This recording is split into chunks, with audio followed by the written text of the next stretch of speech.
Chelsea's learned something new. Let's see if she does it on camera.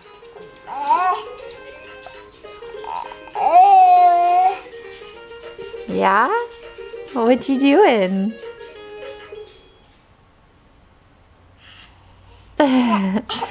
Chelsea started squinting her eyes. Are you gonna squint?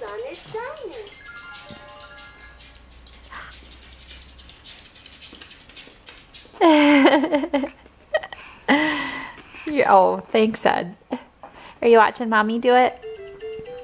Yeah.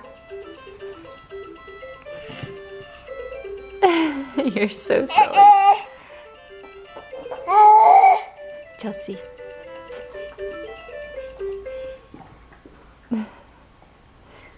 Hey. Chelsea.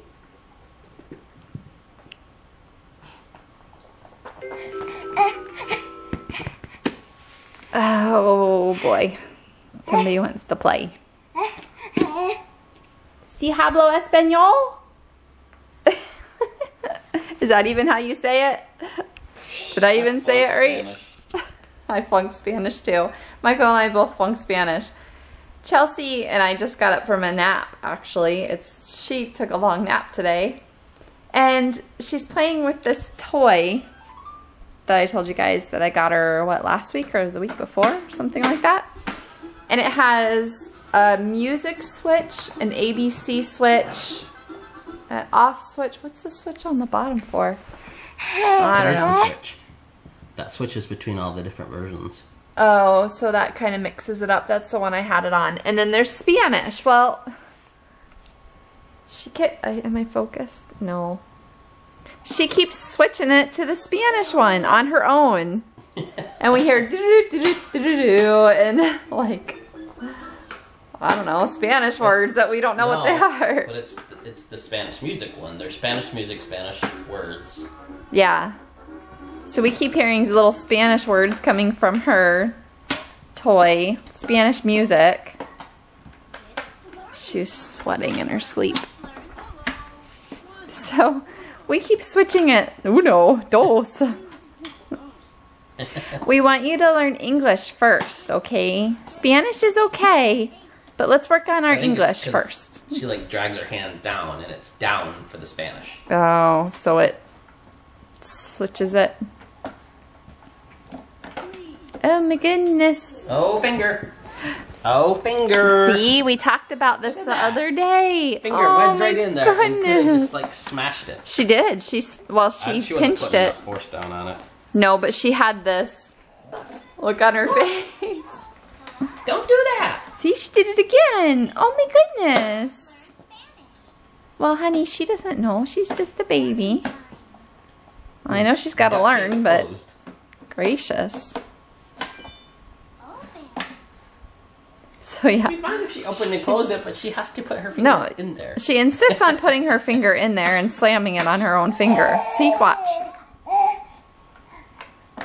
She's gonna that's what she does. She puts her hand on the keyboard and then slams the top shut.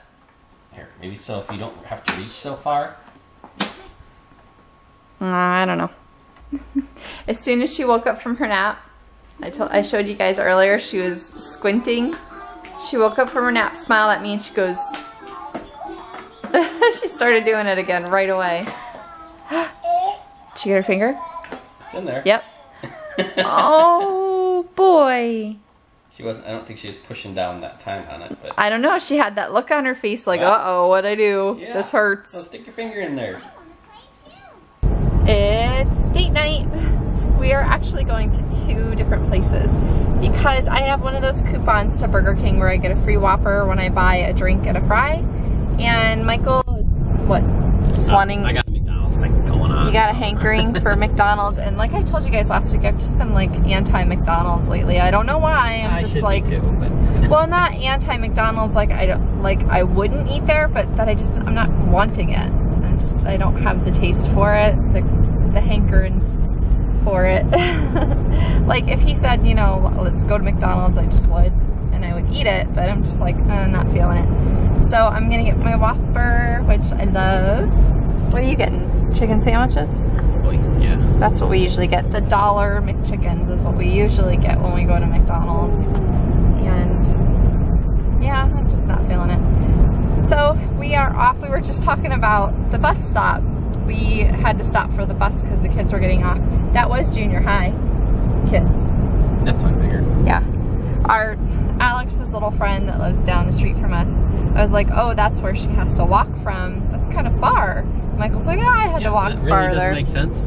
All they have to do is drive another quarter of a mile, drop her off, and she's right around the corner. Do you know, when I was a kid, I agree with what you're saying, but it doesn't matter. They set their stops and that's it. They stick to those stops because when I was a kid, they would drop us off at our bus stop and then drive probably a half a mile, and that was right in front of our house. So they drove right past our house, even though our bus stop was like a half a mile or more away.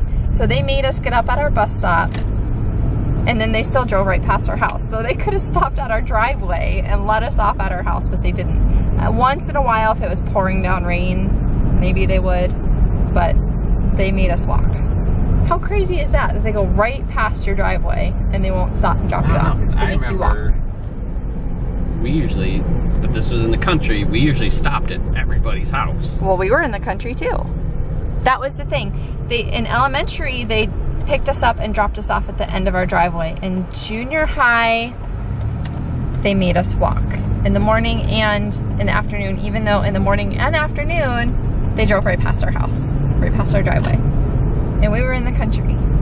It was something they changed, I guess, because they used to stop at our house and then they stopped doing it. And the poor kid down the street from us had to walk to the bus stop too. So not only did they pass our house, they passed his house and he had to walk farther. How silly. Like if I was a bus driver, I'd be like, I'm gonna stop and let you off at your driveway. I'd be fired probably for it because I would just do it just to be nice. Why make the kids walk? Now, I could understand if it's nice out, but our weather is like 100 degrees and rainy and buggy. I wouldn't make the kids walk. Hey, there's nowhere where the weather is always nice. I had to walk to school in snow. Well, but what I'm saying, stand out at a bus stop. Oh, I guess when your weather was nice, it was summertime and you didn't have school, right? Because you were up north. Right, but I mean, we still had snow, we still had rain. Heat wasn't a problem. Well, cause see, from like November until February, March, it is nice here. You can walk. It's not a big deal. But for the most part, it's hot and But gross. we lived in a subdivision where they only pulled up, there was only one entrance in the subdivision, so everybody had to, that was in school, that lived in that subdivision, had to walk to the very front. Yeah. And there was no, well, there wasn't like any place to stand for the bus stop to hide from the elements, but our subdivision had a big old sign and it had like a little hangover. So everybody would be crouched up against the sign when it's snowing and raining and windy. Oh my gosh. To wait. We're at the McDonald's drive-thru and there's bird friends. Hello. So you know you're Walking Dead zombie obsessed when you spend all of date night talking about the zombie apocalypse. We argued, well, I shouldn't say argued, we kind of bickered and expressed our opinions on the... It was a heated debate. It was a heated debate about the zombie apocalypse and how it all goes down and how quickly it happens and all of that. I was saying how, okay, I can see, you know, some people get infected and they're turning into zombies, but there's so many humans that are healthy and normal that they should be able to figure out something's not right and quarantine or trap these people or take them out. How did it get to the point, like if you watch The Walking Dead, how did it get to the point to where there's so many zombies? Like, they outnumber humans by far.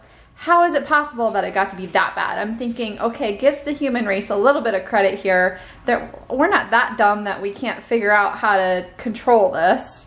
And Michael's like, no, it happens so fast. Blah, blah, blah. She thinks, oh, it's so easy to just contain them. We'll put them all in a nice little yard and we'll keep them all together and away from everybody. Well, I'm telling her, okay, say we go to the mall and somebody gets scratched. The next thing you know, that one gets somebody else and that one gets somebody else and that one gets somebody else and it just spreads that quickly.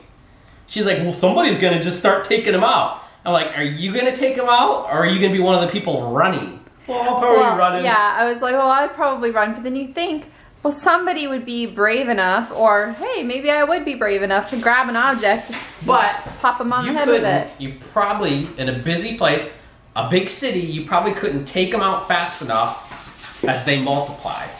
Well, not only that, but if it's just happening and this is the first anybody's seen of it, how do you really know what to do? I mean, do you want to murder someone? Do you want to walk up to someone and kill them? Like, you don't. So if something's going on and you're like, what the heck, why are people biting each other and what's going on? You may just not know and just get out of there, right? Well, that's probably what most people do. They wouldn't think to be zombie killers. People are going to try to get out. Right, and get away from it. Like the mall, you know, all the stores are, I mean, they have the back rooms and stuff in malls, but you figure it's contained. So if you got a zombie horde coming in the store, you're kind of stuck there. Yeah. I mean, they have, like I said, they have the entrances, but you figure downtown Manhattan, you're on the streets. One person's getting bit, and if you've been to New York, you know how busy the streets are. And before anybody can figure out, they're just constantly multiplying.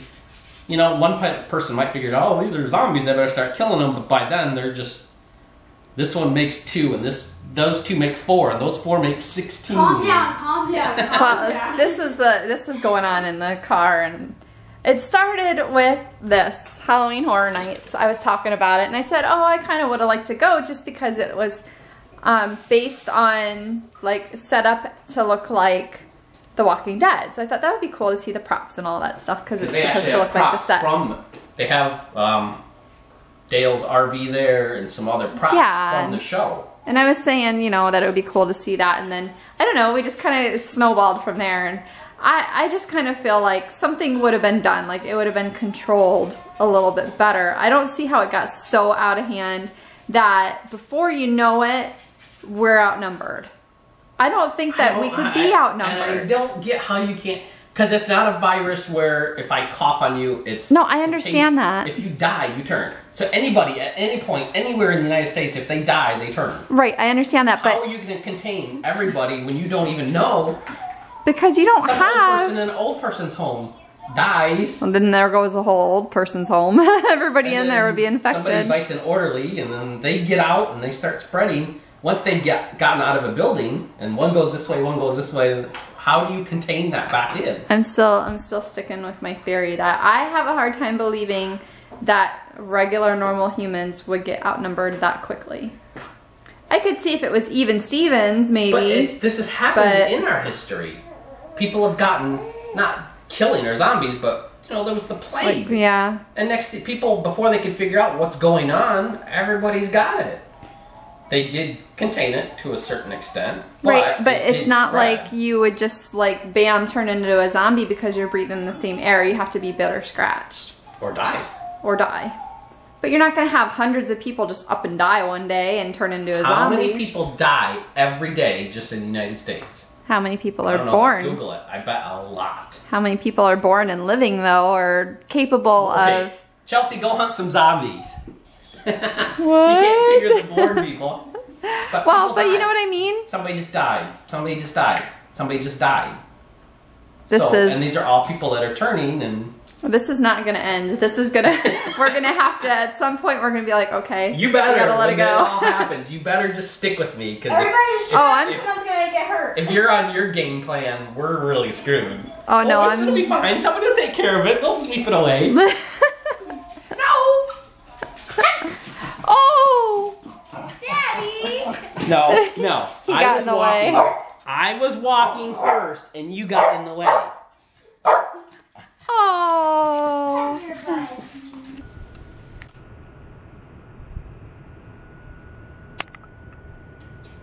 Oh, busted. His ball, which is supposed to be outside because it's dirty, was next to his dishes, and he was trying to get it, and he wants to get it, but he doesn't want to clank his dishes, so he was just nudging it with his nose. Which ball?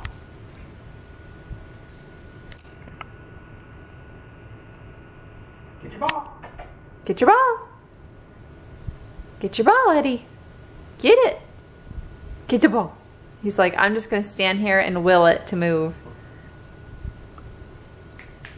Get your ball. You tell him to do it, because if you tell him, he'll do it. Ed, get your ball. Right here. You won't listen to mommy. Get your ball. He's just standing there. Somebody come move it for me.